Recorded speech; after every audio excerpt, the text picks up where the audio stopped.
Hey folks, CLG here, and it's now time for Snapshots in the Family Album. Doodle-it-and-dit-and-dit-and-doodle-it-and-do.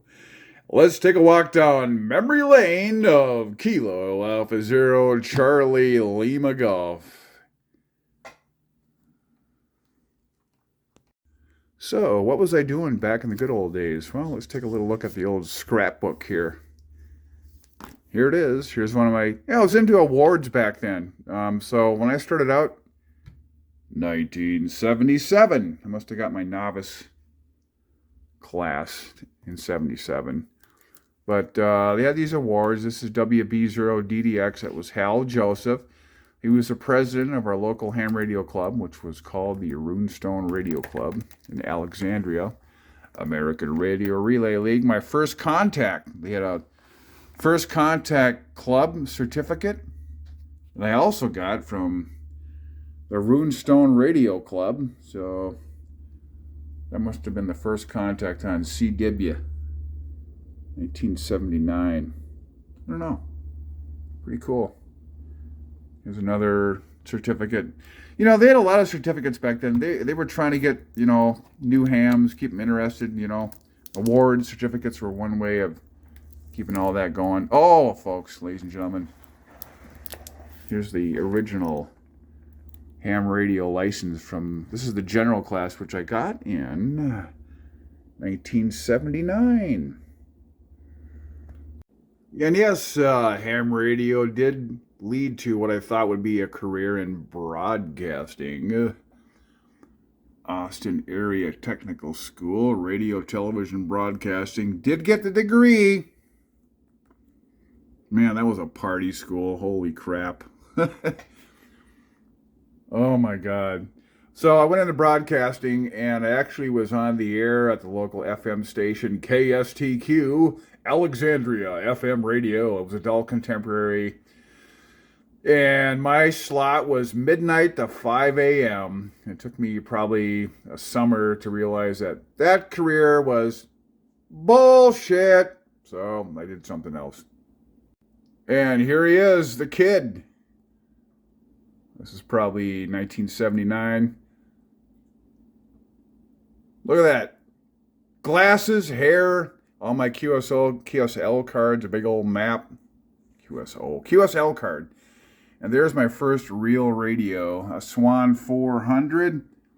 And I had a giant amplifier too. It was a 1200 watt MLA 1200. I think that was a Dentron. It was a 2-meter rig. That's an Asden PCS 2000. I still have that radio. It's in the garage. I don't even know if it works. And what else do I have? Oh, that's the microphone.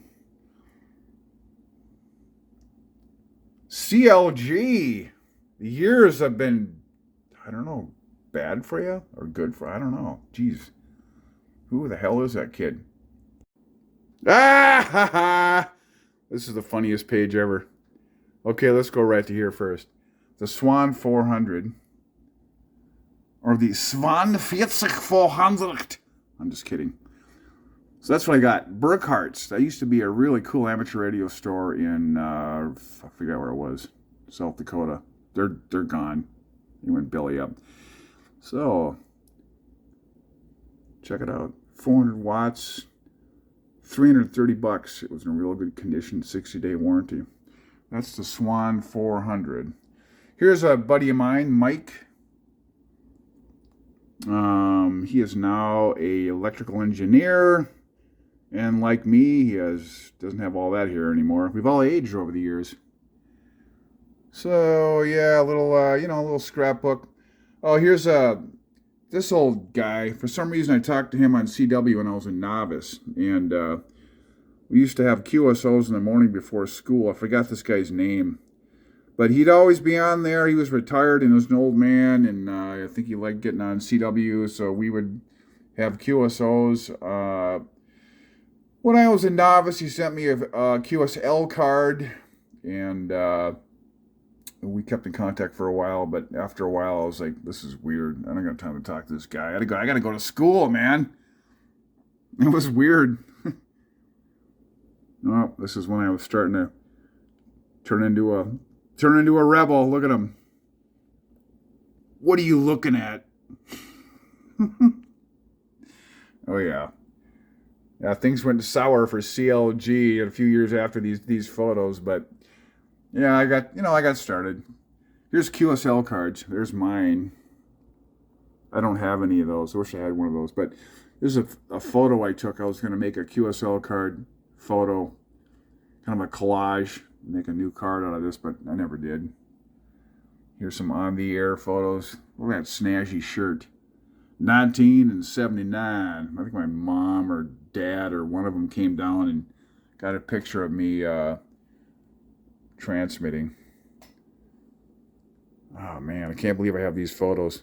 But just thought you might have some fun laughing at these because I think they're really funny. But it proves that I was a ham radio operator back in the 70s. You know, if you know what I'm saying. And here it is. Ha ha ha ha ha! This is probably 1974. Then look at I turned into a hippie. I think my mom or dad was snuck up behind me and did a snapshot of me on the air. I sure like that shirt, the old red, white, and gray. And here I'm sending Morse code with my Heathkit keyer that I built from a kit. Also had a regular straight key. That's what I'm looking for, a straight key. Get back on the radio, CW. Those were the days, yeah. So yeah, folks, had an early start. I think I had a good foundation in a hobby that is I still think today that the ham radio is a good hobby. It's a real grounding. It's just a legit hobby that is loads of fun, and I never got it out of my system. And so I just thought I'd share those little memories of yesteryear just for fun because I don't have any content that's worth a crap right now. So there you go. Until later, CLG says 73. Hope you enjoy that little walk down memory lane, folks. See ya. Goodbye. Hasta luego, whatever. Goodbye. Whatever. Goodbye.